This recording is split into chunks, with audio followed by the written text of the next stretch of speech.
그다음에 여러분들이 또 요즘에 대출 규제가 심해지면서 상가에 대한 관심이 더 많아졌어요. 주택은 대출이 좀 많이 안 나오니까 이제 그렇죠. 상가 쪽으로 네. 많이 이동하는군요. 네. 네. 근데 이제 상가 같은 경우는 뭐 서울이냐 이런 것보다는 제가 이제 어떤 목적으로 이제 상가를 살 거냐. 네, 이제 목적. 그렇게 제가 구분을 해봤고 크게 두 가지인데 내가 시세 차익으로 갈 거냐 아니면 네. 수익형으로 갈 거냐. 내가 이제 좀 목돈이 필요하다. 네. 이러면은 당장의 현금 흐름보다는 좀 잘 오를 만한 데를 사야 되거든요. 네. 그런 데는 좀 땅값이 좀 비싸고 그렇죠. 좀 수익률이 낮더라도 좀 좋은 지역에 좋은 입지. 네. 네, 이렇게 좀 접근하는 게 좋을 것 같고 이런 데는 대부분 거의 에셋 파킹이라 그래서 네. 이제 최종적으로 이제 내 자산을 묶어두는 네. 그런 목적으로 많이 이제 매입을 하시죠. 이제 대표적인. 그렇죠. 여기는 좀 이렇게 여유가 있는 분들이 이쪽에 많이 접근할 것 같아요. 네, 그래서 자금적인 여유가. 수익률이 1%를 하더라도 네. 건물값이 100억이니까 네. 그래도 1억은 나오잖아요. 네. 그래서 그런 차원에서 효율성은 떨어지는데 네. 이제 결국에 이제 뭐 우량한 거 네. 갖고 있겠다. 이제 뭐 그러면은 이제 이렇게 하면 되고. 네. 아 나는 이제 그런 것보다 당장 현금 흐름이 필요하다. 그러면 사실 서울을 고집할 필요는 없을 것 같고. 네. 다만 뭐 경기도나 지방을 가더라도 이때는 이제 좀 상권에 대한 공부를 좀 많이 하셔가지고 네. 조금 뭐랄까 임대라든가 좀 임대료나 아니면 상권이 좀 안정적인데 대표적인 게 아주 아파트 상권이거든요. 네. 그렇죠. 그런 데는 뭐 임대료가 확 오르지도 않은데 그렇다고 확 떨어지지도 않고 그렇죠. 네. 좀 안정적이니까 이제 그런데 이제 좀 꼬마 빌딩 하나 매입해 두시면 그냥 안정적으로 따박따박 받을 수 있지 않을까. 네. 이건 우리 단위 TV 시청자분들이 대부분 50대 전후 세대라 이런 이제 월세에 대한 니즈가 더 많아서 이런 게 맞겠네요. 네네네 맞아요. 그 다음에 이제 그런 현금에 대한 목적성도 있지만 그 다음에 그 상가라 하더라도 다 같은 상가가 아니거든요. 네. 그래서 뭐 그게 오피스냐 상가냐로 또 구분할 수 있어요. 그쵸. 네. 이제 오피스 같은 경우는 워크인 고객이 없죠. 네. 지나가다 들어오는 뭐 식당이나 미용실이 아니고 출퇴근하는 직원들이 있는 데다 보니까 그런 데는 이제 입지보다는 가급적이면 이제 좀 회사가 많고 네. 직원들이 출퇴근하기 좋은 데가. 그래서 그 우리가 입사 원서를 쓸 때도 근무지가 서울이면은 쓰잖아요. 네. 근데 저기 지방이라고 그러면 안 쓰니까 맞아요. 그 회사 입장에서도 유능한 인재를 뽑기 위해서는 이제 좀 좋은 지역에 그렇죠. 하려고 하다 보니까 또 서울도 어디냐 또 그렇죠. 이렇게 차이가 나겠죠. 네. 그래서 직원들 출퇴근이 좀 좋을 것 같고 그 다음에 내가 상가를 놓겠다 임대를 네. 이제 그러면은 이제 뭐 그런 좋은 지역보다는 차라리 좀 떨어지는 지역이라 하더라도 A급 입지가 낫겠죠. 네. 그래서 지하철역이랑 배우 세대가 있을 때 가장 사람들이 많이 다니는 주동선 이제 그런 A급 입지나 뭐 그런 걸 좀 따져가지고 네. 접근하시는 게 좋을 것 같습니다. 그래서 이제 이게 좋다 나쁘다를 떠나서 요즘 같이 대출이 묶여져 있을 때는 이 상가가 또 풍선을 것처럼 또 많이 제 주변에도 보면 주택만 하셨던 분들이 요즘 이렇게 상가 쪽으로 네네네. 근생 쪽으로 많이 이동하고 계신 분들이 있더라고요. 여러분들이 이제 그 입지를 이제 선정을 해서 네. 아 내가 그러면 어떤 바운더리에 뭘 지어야겠다 이제 그런 거를 좀 타겟을 정했으면 네. 이제 그 다음 땅을 찾으시겠죠. 네. 근데 땅을 찾을 때 결국에 내 돈으로 할 수 있어야 되잖아요. 맞아요. 그러니까 그러면은 내가 어쨌든 그래 그럼 난 서울에다가 뭐 요런 지역에 요런 입지에다가 뭘 지어야겠다 네. 정했는데 내가 돈이 얼마가 있어. 그러면은 결국 내가 건물 지을 때 돈이 얼마가 들어가고 그 네 말대로 이렇게 했을 때 돈이 얼마를 벌냐 이제 그게 이제 따져져서 결국 우리가 신축 사업을 하는 이유는 이걸 다 예측할 수 있다는 거거든요. 그렇죠. 네. 내가 돈이 얼마가 들어가고 나중에 얼마가 돈이 나오는지를 이제 아파트나 이런 거는 오를지 내릴지 사실 시장이 결정하지만 그렇죠. 신축 사업은 내가 어느 정도 컨트롤하기 때문에 내가 돈을 어느 정도 확정적으로 벌 수 있다. 그래서 그걸 판단하니까 그 표를 보시면 결국 기본 원칙은 들어가는 돈이 그 건물 지었을 때 나오는 돈보다 적기만 하면 돼요. 그래요. 맞아요. 이제 우리 상담 오시는 분들도 가장 많이 저한테 하는 질문이 대표님 이거 해도 돼요? 해도 돼요라는 뜻은 결국 이제 이거잖아요. 원가보다 매출이 많아야 된다는 거. 맞아요. 그럼 저걸 알 수 있으려면 내가 들어가는 비용 파악하면 되고 맞아요. 또 거기다 이제 매출 파악하면 되는데 이게 이제 처음엔 좀 어렵게 느껴지는데 이것만 알면 아까 이제 말씀하셨잖아요. 예측 가능하다. 맞아요. 또 이거 내가 대부분 하는 거기 때문에 금리 어쩔 수 없지만 금리도 어느 정도 예측 가능하기 때문에 크게 변동하는 거 아니니까요. 이제 통제 가능하고 그래서 우리 대표님처럼 지속 가능하게 돈을 벌 수 있는 거 조금 어렵지만 참 매력 있는 것 같아요. 신축이. 네. 그래서 크게 보면 여러분들 돈이 뭐가 들어가냐 했을 때 땅값이랑 네. 공사비, 네. 그다음에 부대 비용. 부대 비용 뭐가 있을까요? 부대 비용은 여러분들 땅 살 때 취득세, 뭐 중개 수수료, 그다음에 대표적인 게 이자죠. 네, 요즘 좀 많이 부담이 됐죠. 네, 금융 비용, 그다음에 설계비, 감리비, 뭐 짜잘한 게 들어가는데 뭐 크게 보면은 이렇게 그걸 묶어서 부대 비용 이렇게 네, 하나 해서 부대 비용. 세 개 보는데 네. 그다음에 이제 여러분들 그 건물 지어서 돈이 꽂히는 거, 내 통장에 꽂히는 그 형태는 네. 그 전편에서 말씀드린 대로 임대료로 나서 임대 수익이냐, 네. 아니면 건물을 팔아서 통매를 하느냐, 아니면 이제 분양을 하냐. 한 채씩 분양하냐. 네, 네. 그래서 볼 수 있는데 현재 시장 기준으로 봤을 때 이 파란색 글씨가 요즘 유리한 거예요. 유리한 거. 네. 네. 그래서 여러분들 제가 1, 2년 전에 강의할 때만 해도 사람들이 땅값이 너무 많이 올라서 못하겠다. 네. 이런 말이 많았어요. 맞아요. 그 얘기 요즘 쏙 들어갔어요. 근데 그 당시에 금리가 높아가지고 부담된다는 사람은 없었어요. 그렇죠. 네. 근데 요즘에 반대야. 네. 요즘에는 땅값이 많이 올랐어요. 라긴 소리는 거의 없고 금리가 부담된다. 그럼 여기서 보면 이제 파란색은 긍정적인 거, 빨간색은 좀 부정적인 거. 그래서 이 금융 비용이 이제 빨간색으로 돼 있는 거죠. 그래서 여러분들 둘 중에 하나를 택해야 돼요. 둘 다 파란불일 때는 없어요. 그렇죠. 네. 네, 맞아요. 그래서 어쨌든 언제 하든 간에 그 파란불 하나는 빨간불이니까 이게 뭐가 그 차이일 뿐이에요. 그래서 여러분들이 뭐 그건 판단하시면 되는데 공사비는 주황색인 게 뭐냐면 네. 공사비는 오늘이 제일 쌉니다. 하기야 이게 네. 표준교축비도 보면 그 다음 해가 전해보다 싸질 일은 없으니까 네. 그죠? 그러니까 그래서 지금이 가장 싸다. 뭐 굉장히 뭐 짧게 보면 조금은 오르는 애를 네. 하겠지만 이제 길게 보면은 계속 오르기 때문에 네. 결국에 토지랑 금융 비용 이거는 파란불 빨간불이 왔다 갔다 하고 그렇군요. 공사비는 꾸준히 오른다라고 하면은 네. 그럼 언제 해야 되냐 했을 때 답은 나오죠. 그냥 지금이다. 그러네. 결국에 지금 하는 게 제일 낫고. 근데 이제 매출이 빨간 게 더 많네요, 지금은. 네. 근데 이제 지금을 만약에 그걸 매각하거나 분양할 때는 네. 사실 요즘 부동산이 좀 침체잖아요. 그쵸. 그러니까 네. 분양 같은 경우도 좀 쉽지 않고 건물 매각하려고 해도 사실은 금리가 올라서 이제 수익률이 낮아지니까 좀 잘 안 되는 것 맞아요. 같고. 네. 그리고 전세 같은 경우도 덩달아 떨어지니까 근데 어쨌든 임대 수요는 꾸준히 있으니까 그래서 사람들이 월세를 많이 찾아요. 그렇죠. 그러니까 월세는 좀 오르는 추세거든요. 음. 여러분들이 좀 파란 거에 대한 포커싱을 해가지고 그 전편에 얘기했던 그 상품 기획을 네. 거기에 맞춰서 하는 것도 그래야겠네요. 네, 네. 괜찮은 것 같아서. 네. 그래서 이것도 제가 한번 그 원가랑 매출을 한번 좀 하나씩 뜯어봤습니다. 네. 좋네요. 사실 땅값은 여러분들 숫자만 읽을 줄 알면 다 알아요. 네. 그냥 부동산에 나와 있으니까 몇 억이다. 그래서 사실은 공사비를 여러분들 예측하는 게 좀 쉽지 그렇죠. 공사비를 가장 어려워해요. 얼마 들어가야 되는 건지. 이건 어떻게 하면 좀 뭐 자세히 몰라도 그냥 러프하게 대충이라도 좀 알 수 있는 방법이 없을까요? 그렇죠. 사실은 뭐 시공사분들은 사실 평당 공사비가 의미 없다고 하고 네. 사실 그게 맞기도 해요. 네. 결국 설계를 어떻게 하느냐에 따라 완전 달라지기 때문에 다만 우리는 땅을 사기 전에 설계를 하기는 어려우니까 그렇죠. 예측해야 되니까. 미리 대략이라도 예측하는 방법 했을 때 우리가 이제 주택을 단독 건물을 지을 때는 가장 심플한 방법이 두 가지가 있는데 첫 번째는 땅값의 2배. 땅값 2배. 그러니까 땅값이 아니지. 네. 땅 크기의 2배. 땅 크기에 네. 그래서 만약에 40평이다. 2배면 80억. 네. 그러니까 8억이죠. 네. 그다음에 45평이면 9억. 50평이면 10억.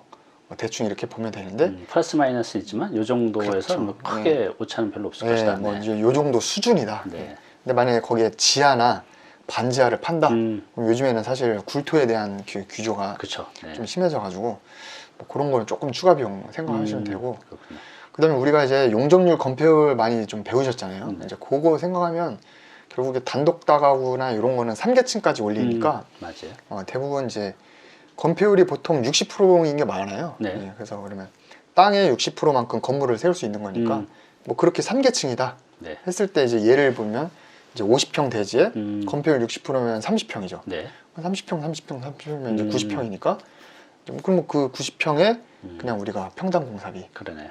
그래서 이제 여기서도 나오지만 결국 내 대지 평수에 단독 건물 같은 경우는 지하 안 파는 조건에서는 그렇죠. 대략 한 이제 대지 면적의 2배가 건축비라고 예상하면 뭐 크게 오차는 없을 것 같아요. 네. 그래서 뭐 그렇게 이제 하시면 되고 근데 너무 건물이 많이 규모가 작다. 그래서 뭐 건물 공사하는 면적 자체가 100평이 안 된다라고 했을 때는 사실 시공사 입장에서도 뭐 레미콘 한 번 오나 두 번 오나 그쵸. 어차피 와야 되니까 100평 이하는 사실 100평 정도로 계산하시면 됩니다. 그 다음에 이제 집합 건물 같은 경우는 좀 사이즈가 크잖아요. 그렇죠. 그래서 네. 그렇게 하는 것보다는 보통 두 필지에서 네 필지를 합해가지고 건물을 하나 세우다 보니까 네.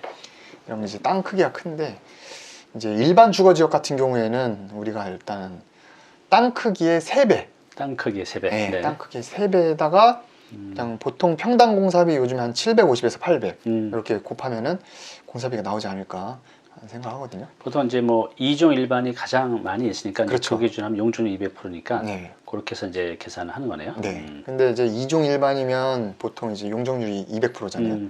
그럼 땅 크기의 2배니까 네. 100평이면 200평까지 지을 수 있는 거 아니냐? 네. 라고 하는데 왜 3배냐?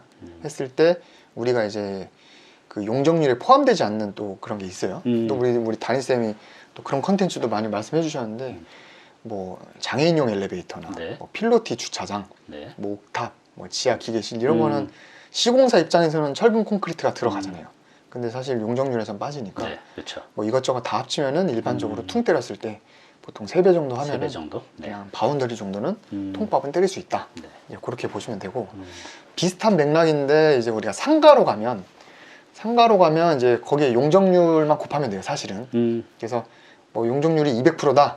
그러면 그냥 2배잖아요. 네. 그러면 땅이 50평이면 2배니까 100평이겠죠. 그런데 우리가 이제 상가는 발코니 확장이 없으니까 그렇죠. 그렇게 3배까지는 아니지만 뭐 장애인용 엘리베이터나 그다음 뭐 주차장 조금이나 뭐 옥탑 뭐 이런 게 있을 수 있으니 이제 꼬마 빌딩 같은 경우에는 한 20% 정도 더해서 그러면은 이제 공사비를 좀 산정할 수 있지 않을까. 그렇군요. 예. 그렇게 좀 보시면 될 것 같고 그러면 이제 땅값도 알죠. 네. 공사비도 대충 통밥 때리면 그렇죠.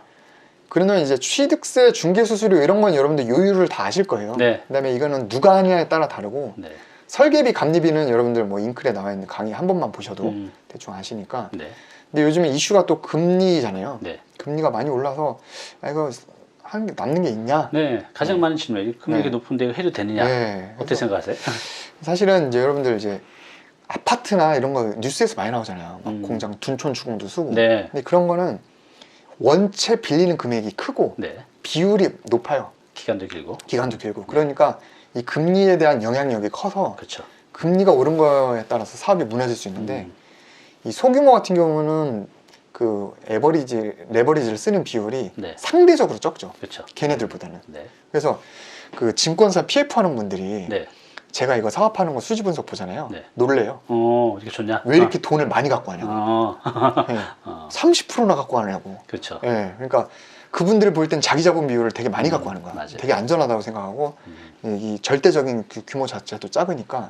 그래서 그럼 어쨌든 금리가 올라는데 어떻게 되냐 봤을 때 예전에는 사실은 우리가 땅값이랑 건축비의 80%를 각각 받았죠. 네. 받았고 금리도 보통 4, 5% 정도 했고 그 다음에 대출 나오는 조건도 주택이라 하더라도 난 이거 부실 거다 라는 조건만 있으면 해줬어요. 그렇죠. 네. 근데 요즘에는 만약에 이제 뭐 대출이 80%가 아니고 요거는 이제 땅값 기준까지만 나오는 것 같아요. 그러니까 뭐 땅값에 80% 나오고 공사비가 나오는데 공사비의 80%가 아니고 그 땅값에 남은 20%만큼만 이제 나오는 경우가 요즘 많더라고요. 그래서 이제 토지 건물에서 그냥 토지의 100% 정도가 대출 받을 수 있다 이렇게 쉽게 생각하면 되겠네요. 그렇죠. 예. 그래서 뭐 땅값 정도만 대출이 나온다 한도가. 그다음에 금리도 사실 7% 이상 올랐어요. 네. 그래서 옛날 4, 5%일 때보다 조금 많이 높아져서 예, 높아졌고 그다음에 이제 조건도 뭐 금감원장이 좀 바뀌고 네. 요즘 최근에 기재부 유권 해석 따라가지고 네. 뭐 매도자가 이제 비과세 조건이 좀 없어지는 그런 게 있어요. 잔금 전에 용도 변경했을 때. 네네. 뭐 그런 게 있어서 지금은 좀 나대지 상태로 취득을 해야 예, 조금 그렇죠. 대출도 받을 수 있지 않을까 예, 이렇게 생각을 하고요. 그래서 제가 예를 들어왔어요. 네. 그래서 보통 요즘 서울에 좀 외곽으로 가면 평당 한 2천 중반 정도 합니다. 네. 예, 그래서 서울 이걸- 외곽이요. 그렇죠. 네. 그래서 그래도 단독 다가구 지으려면 50평이면 좀 좋은데 그러면 땅값이 12억이겠죠. 네. 근데 4% 옛날 4%일 때는 땅값 12억에 80%면 여러분 우리가 9억을 대출 받아요. 네. 그 다음에 보통 대출 받는 기간이 1년 정도 받거든요. 그렇죠. 네. 땅을 잔금 칠 때부터 건물 짓는데 뭐 설계 이런 거 하고 뭐 임대까지 했을 때 보통 1년 잡거든요.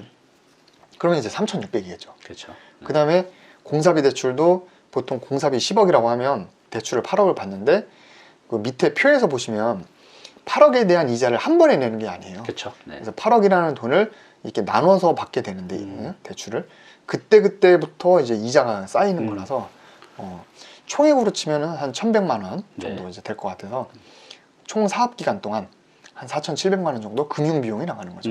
그렇군요. 이렇게 보시면 되는데 똑같은 조건에서 제가 금리를 7%로 올려봤어요. 네. 7%를 올리면 똑같이 대출을 받을 때 그 이자가 보통 4% 대비해서 3,500 정도 증가를 해요. 그러네요. 네, 3,500면 사실 그랜저 한 대 값이에요. 그렇죠. 이제 뭐 일반적인 돈으로 굉장히 큰 돈인데 네. 어쩌면 이제 사업 시행에 있어서는 상대적으로 그렇게 막 크다고 볼 수는 없을 것 같아요. 그렇죠. 네. 이제 물론 3,500이 큰 돈이긴 하나 우리가 12억짜리 땅을 사고 공사비가 막 10억씩 들어가는데 네. 거기에서 이제 3,500이 증가되는 부분은 사실은 어떻게 보면 뭐 무시까지는 아니지만 네. 조금 그 이상의 다른 데서 뭔가 좀 이득을 볼 수 있는 여지가 있다면 그렇죠. 할만하다. 근데 아까 파란불이 토지였잖아요. 네. 근데 12억짜리를 만약에 11억 5천에 산다. 음, 그런 거 요즘에는 내고가 되는 시장이에요. 그렇죠. 되죠. 네. 그러니까 땅 안 팔리니까 집주인이 팔려고 내고가 되거든요. 근데 금리가 올라서 3,500 더 내야 되는데 내가 땅값을 5천을 후려쳤다. 네. 그러면 거기에 따라 중개 수수료도 내려가고 일단 5천 세이브 그러네요. 했으니까 네. 그러면 사실은 그게 또이또이 되거나 어찌 보면 이득이 될 수 있으니까 그러겠네요. 네. 여러분들이 금리가 올랐다 그래서 7% 이렇게 일단 겁먹지 말고 더 조심을 해야 되죠. 근데 이제 차분하게 이렇게 좀 계산을 해봐가지고 네. 할 것 같다라고 하면은 파란색인 토지 그거에 대한 장점을 극대화해서 빨간 거를 조금 어느 정도 이제 해지를 하면 좀 사업을 할 수 있지 않을까 이렇게 좋은 생각합니다. 말씀입니다. 네. 그래서 이제 여러분들 내 돈이 그래서 얼마 필요하냐? 네, 이게 궁금하시거든요. 네. 네. 그래서 이제 주택 같은 경우에 서울 기준입니다. 네. 아까 담임쌤 말씀하신 대로 조금 벌더라도 서울에서 하는 게 낫지 않겠냐라고 말씀하셔서 서울에서는 이제 평당 2천 중반에 50평으로 했을 때 네. 뭐 건축비랑 하면은 총 원가가 이제 24억이 들어갈 걸로 예상이 돼요. 네. 그래서 요즘에 원룸 하나 지을 때 진짜 원가 보면 한 20억 중반 들어가더라고요. 그렇죠. 네. 그래서 맞아요. 보면 근데 예전에는 뭐 거의 한 5, 6억 정도면 했는데 지금은 그래도 땅값만큼은 있어야 되지 않을까. 네. 그래서 한 50% 정도. 네. 그럼 24억 중에 50%면 한 12억은 12억 필요하다. 정도. 그래서 돈이 많이 필요해진 건 사실입니다. 근데 이건 제가 볼 때는 고금리의 연말이라 그런 것 같고 네.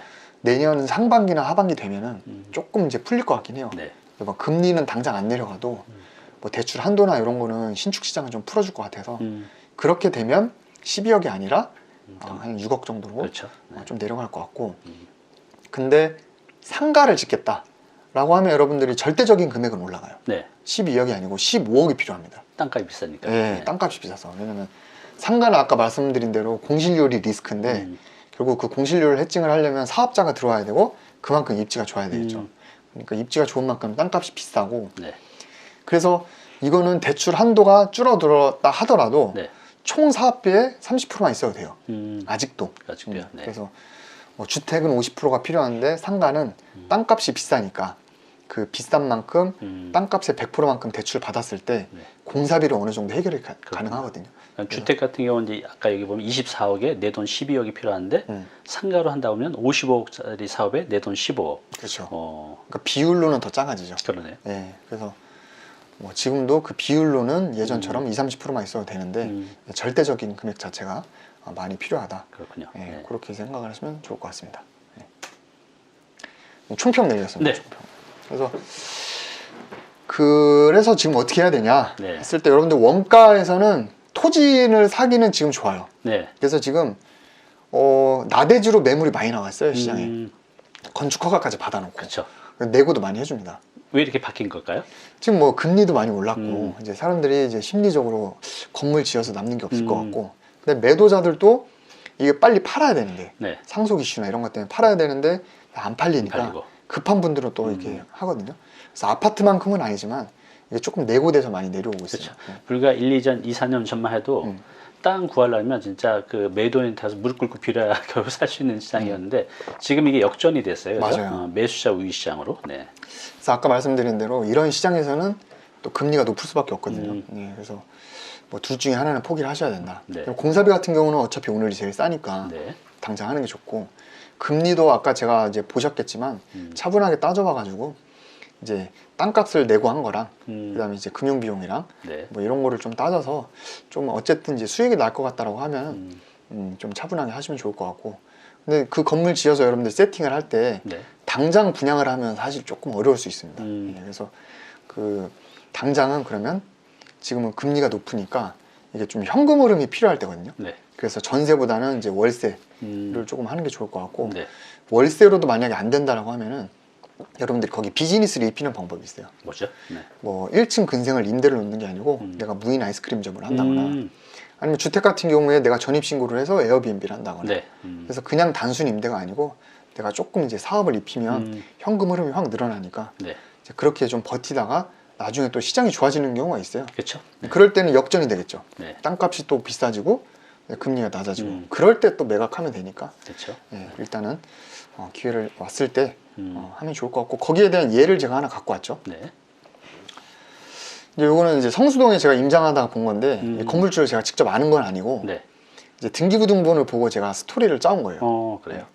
이 땅을 2008년에 어떤 사람이 매수를 했더라고요. 2008년도에. 네. 네. 근데 2008년 여러분들 아시겠지만 굉장히 어려울 때였어요. 그렇죠. 네. 리먼 사태 뭐 네. 장난 아니었고. 금융위기 이제 직후니까. 네. 그래서 성수동에 35평 준주거인데 네. 평당 2,600이에요. 그 당시에 2,600. 네. 근데 여러분들 지금 야 그때 이거 엄청 싸다. 사실 지금이니까 그렇게 생각하지. 네. 여러분들이 2008년 그때로 돌아갔을 때 못 사이금 현금 9억을 가지고 살 사람이 많지는 않을 그렇죠. 거예요. 네.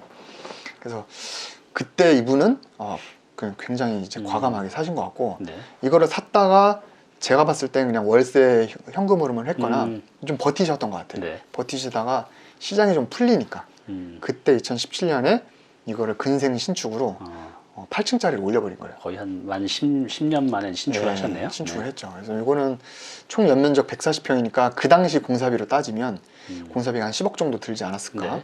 그러면 땅 살 때 9억, 공사비 10억. 음. 그럼 뭐 어쨌든 20억 초중반 들어갔겠죠. 그렇죠. 네. 그래서 이거 건물 짓는 데는 20억 초중반이 들어갔는데 이분이 이거를 작년에 파셨어요. 63억에. 63억. 네. 그러니까 이거는 매각 차익이 40억이에요. 그러네요. 물론 이게 한 뭐 10몇 년, 네. 오랜 기간 걸리긴 했지만 결국 여러분들이 이 오랜 기간 걸린다 하더라도 이게 이 40억 띠기라는 게 사실 또 적은 금액은 그럼요. 아니에요. 네. 그래서 제가 봤을 때는 최악일 때 매입해서 최선일 때 매각. 이런 사례가 있으니까 네. 남들이 다 할 때 음. 하는 게 아니고 남들이 하지 않을 때 하는 것도 좋은 그러네요. 선택이지 않을까. 그래서 본질적으로 여러분들이 건물을 짓는 게 네. 결국에는 이제 부동산의 본질은 땅이기 때문에 그렇죠. 그 땅에 투자를 하는 거거든요. 네. 근데 땅 같은 경우는 뭐 이렇게 아파트처럼 막 일일비 하는 경우는 잘 없어요. 그쵸. 그래서 묵직하게 그냥 조금 꾸준히 이렇게 오르는 이제 그런 상품이다 보니까 그렇죠. 네. 이제 거기에 투자한다고 생각을 하고 일단 뭐 때를 너무 이렇게 재고 기다리는 것보다는 일단은 건물주가 되고 땅을 매입한 다음에 네. 그 다음에 이제 시간에 투입하는 게 부자가 되는 길이 아닐까. 그래요. 오늘 이제 송 대표님께서 지금 이 어려운 시장 환경에서 우리가 이제 상품 전략 또 출구 전략 그걸 어떻게 가져가야 될지 잘 설명을 해 주셨어요. 맞습니다. 지금 우리가 이제 아파트 같은 경우 가장 관심이 많은데 그건 우리가 통제할 수도 없고 예측할 수도 없잖아요. 미래를 그냥 예상만 할 뿐이죠. 근데 그게 틀려버리면 큰일 나잖아요. 그렇죠. 지금처럼. 근데 이런 이제 소형 신축 사업도 예전만큼은 아니지만 분명한 건 내가 통제할 수 있고 어느 정도 예측 가능하고 그래서 이 사업을 지속 가능하게 돈을 벌 수 있다는 거죠. 그래서 제가 이렇게 사람들을 만나보면 한 5, 6년 전보다 사람들의 이 재테크, 부동산 재테크 수준이 한 4배, 5배는 올라와서 있는 것 같아요. 네, 이 맞아요. 말은 뭐냐면 이제 내가 하는 건 남들도 다 한다. 그래서 이제 평범한 방법으로 돈 벌 수 있는 건 이제 없는 것 같아요. 그래서 이제 이런 여러 가지 부동산 재테크 중에 있지만 그 중에 하나 이런 소형 신축 사업도 통제 가능하고 예측 가능하고 지속 가능하게 벌 수 있다는 거. 물론 이제 좀 목돈이 필요하고 또 약간의 지식도 필요하고 또 용기도 필요해요. 그죠? 이거만 갖춘다고 하면 우리가 이만큼 좋은 사업은 또 저는 없다고 생각을 해요. 저도 하고 있지만 그래서 여러분들 이제 지금 이 어려울 때가 기회입니다. 막 방황하지 마시고 이때 준비를 딱 해놓으시면 좋은 시기 왔을 때 또 좋은 과실을 얻을 수 있으니까요. 이때 우리 송 대표님이 하신 이런 것들 이렇게 보시면서 단단하게 내공을 쌓아가시기 바랍니다. 오늘 이렇게 나와주셔서 감사합니다. 네, 감사합니다.